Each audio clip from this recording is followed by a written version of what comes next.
Oi, eu sou o Goten, tudo bem com vocês? Dragon Ball, mesmo sendo uma obra muito boa, de vez em quando acaba cometendo um erro aqui ou ali e os fãs acabam ficando meio confusos. No vídeo de hoje eu tô aqui pra contar mais algumas curiosidades e esclarecer mais algumas dúvidas dos fãs. Mas é claro, não esquece de deixar o seu like, compartilhar o vídeo, se inscrever no hypar que é muito importante e também nunca esqueça de seguir a Cristo. Enfim, sem mais enrolação, bora pro vídeo. Um personagem que as pessoas gostam muito, mas infelizmente não tem muito tempo de tela, é o Gohan do futuro. E sendo uma variante do personagem que é conhecido especificamente pelo seu potencial, obviamente as pessoas perguntariam, por que o Gohan do futuro é tão fraco assim? Seria o Gohan do futuro uma fraude? Ele foi nerfado pelo roteiro? E a resposta é mais interessante do que parece, porque sim, faz bastante sentido o Gohan do futuro ser fraco. E existem vários motivos dentro da história para isso. E o primeiro, mas não menos importante, é o fato de que o personagem Son Gohan, no geral, não sabe treinar direito. Gohan nunca foi um prodígio quando falamos no quesito artes marciais. Não é o tipo de pessoa que vai treinar sozinho e vai aprender muito com isso. O Gohan sempre precisou de alguém para treinar e guiar o caminho dele, seja o Piccolo ou o próprio Goku, que inclusive extraiu grande parte do potencial do Gohan treinando na Sala do Tempo, mas como nós sabemos, os guerreiros do futuro não sabiam da existência dela. Outra coisa que também justifica o nível de força do Gohan. Também temos aquele lance de que Saiyajins conseguem aproveitar mais o seu potencial em tempos de paz. Só que os recursos no futuro eram extremamente limitados e definitivamente não estavam em paz. Mas o fator principal, é claro, é que a história precisava desenvolver o Trunks. Então, narrativamente falando, faz sentido o Gohan ser fraco daquele jeito. Até porque isso mostra como teoricamente era pro Trunks do futuro ter mais potencial do que o Gohan. Pelo menos naquele momento da história, sem considerar a Saga Cell, enfim. E o Trunks do futuro é um personagem sensacional, um dos poucos que não foi descaracterizado com o tempo. Mas mesmo ele deixa certas dúvidas, como por exemplo, por que ele não usou as esferas do dragão de Namekusei? E a resposta para essa pergunta é até que bem simples. Não tinha como o Trunks saber onde Nova Namekusei ficava, porque como exatamente o Goku descobriu isso? Se a gente olhar o capítulo 393 de Dragon Ball, a gente vai ver o Goku conversando com o Sr. Kaiô para descobrir isso. Ou seja, sem Goku, sem teletransporte, sem Sr. Kaiô, não tinha como saber. Eu não entendi. Agora, por que o Goku não falou a localização pro Trunks é outra coisa, mas falando especificamente sobre a linha do tempo do futuro, é isso. Não tinha como a Bulma ou até mesmo o Piccolo com a sua telepatia descobrir onde estava, porque era um lugar extremamente aleatório e os Namekuseidins não se comunicariam com eles, já que eles são um povo muito simples e muito na deles, e nem ao menos tem tecnologia o suficiente para se comunicar com os terráqueos. E ainda falando sobre o Trunks do futuro, uma coisa que pode parecer boba, mas incomodou muita gente, é o cabelo do Trunks, que antes era roxo e agora é azul. Afinal, por que os caras mudariam o cabelo do Trunks? E a resposta vai ser meio confusa, mas tecnicamente o cabelo era pra ser assim desde sempre. Porque no mangá clássico de Dragon Ball, o Trunks tem o mesmo cabelo da Bulma, e a Bulma desde sempre tem cabelo roxo, com o porém de ter sido colocada erroneamente com o cabelo azul no anime, porque eles não esperaram as cores oficiais da personagem, algo semelhante ao que aconteceu com o Vegeta na sua primeira aparição. E o cabelo azul da Bulma estava simplesmente muito famoso, então eles simplesmente não mudaram. E aí no caso do Trunks é literalmente o oposto, porque eles esperaram para ver as cores dele e ele tinha o cabelo roxo, mas esqueceram o detalhe de que esse cabelo roxo vem da Bulma, ou seja, deveriam colocar o cabelo azul nele. E aí por algum motivo, 20 anos depois do anime sair, o Akira decidiu fazer com que o Trunks tivesse cabelo azul, inclusive o Trunks do mangá, que sempre teve o cabelo roxo, e a própria Bulma no mangá ficou com o cabelo azul. Sim, eu sei, é muito estranho e poderia ser resolvido com uma mísera conversa, mas eu acho que a comunicação entre o Akira e a Toei era pequena, e por algum motivo ele gostou do cabelo azul da Bulma. E não me pergunte por que o Trunks criança tem cabelo roxo.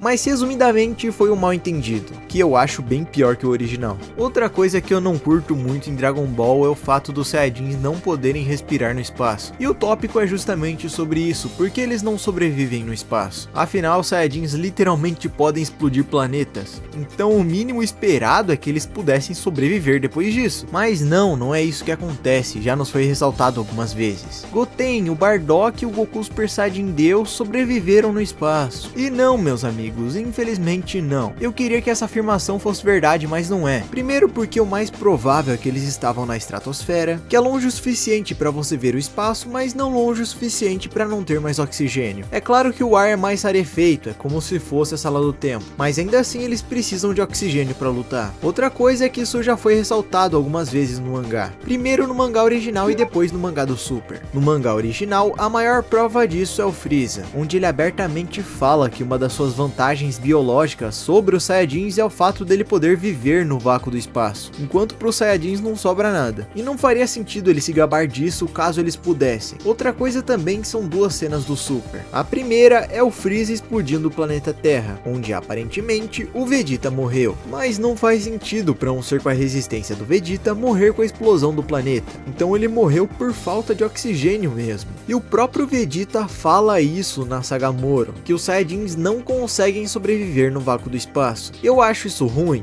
Acho, mas não deveria ser um debate, os Saiyajins não conseguem e ponto. Mas você sabe quem consegue sobreviver no espaço? O Cell, um personagem incrível, mas meio estranho em alguns quesitos. Porque mesmo precisando da 18 e o 17 para virar perfeito, ele acabou que virou perfeito de novo, mesmo tendo vomitado ela. E muitos fãs ficam na dúvida de como o Cell fez isso. E por incrível que pareça, sim, nós temos uma explicação. Basicamente, ele conseguiu voltar à forma perfeita, graças à memória muscular do seu corpo e a regeneração na Mekuseidin. E é claro, o Zenkai que ele recebeu depois de ter explodido. Mas Goten, isso ainda não explica a transformação do corpo dele. E na verdade, explica sim, porque o Cell possui células de nada mais nada menos do que Frieza, um ser que é capaz de modificar e transformar o seu corpo da forma que ele quiser. E ele pode usar isso para ficar mais forte. Então não é loucura imaginar que o Cell poderia se transformar de volta na forma perfeita, mesmo sem a 18, principalmente porque ele já tinha ganhado poder o suficiente para isso. As pessoas esquecem o quão apelão é a mistura de DNA do Cell. E as células do Piccolo, por exemplo, foram muito importantes para ele continuar vivo. E é exatamente por isso que vamos falar sobre ele. Porque para muitas pessoas não faz sentido o salto de poder que o Piccolo teve durante a saga Cell. Afinal, ele era relativamente fraco durante a saga Frieza, aí foi só ele absorver o Kami-sama e pronto. Simplesmente estava batendo de frente com o androide mais poderoso. Mas afinal, de onde veio tanto poder simplesmente de uma assimilação? E bom, amigos, a verdade é que o Piccolo sempre teve esse poder, ou melhor, o Namekuseidin sem nome que veio pra Terra, já que ele é sempre mencionado como sendo um prodígio extremo de sua raça. E o Piccolo nada mais é do que metade desse ser, que simplesmente se separou da sua metade maligna. Então quando ele volta a ser completo, não é loucura imaginar que ele seria tão poderoso, principalmente porque o próprio Piccolo já treinou pra caramba. Agora, se você tá em dúvida do porquê o Piccolo e o Kami-sama eram tão fracos comparados com a sua forma original, eu não posso te responder. Isso realmente é estranho, mas se formos falar de nível de poder, para a maioria das pessoas o personagem mais poderoso de Dragon Ball Z sem fusão é o Gohan místico. E eu não ligo se você concorda ou não com essa afirmação, mas o que muitas pessoas têm dúvida é sobre a forma mística em si. O que exatamente é a forma mística? Ela realmente é uma transformação? E para te responder, eu digo que sim e não. Ela é, mas ao mesmo tempo não é uma transformação. Ou melhor, mais correto dizer é que ela não era uma transformação, mas sofreu um retcon. Então atualmente sim ela é, mas antes não era. A forma mística foi criada para ser o estado definitivo do Gohan, onde ele não precisaria mais se transformar para liberar o seu poder, e todo o seu potencial estava desbloqueado na sua forma base. Mas por algum motivo em Dragon Ball GT eles simplesmente esqueceram a forma mística, e a partir desse momento a forma foi cada vez mais tratada como transformação. O ponto mais alto e mais óbvio disso é o Dragon Ball Super Super Hero, onde literalmente temos uma cena do Gohan se transformando no místico.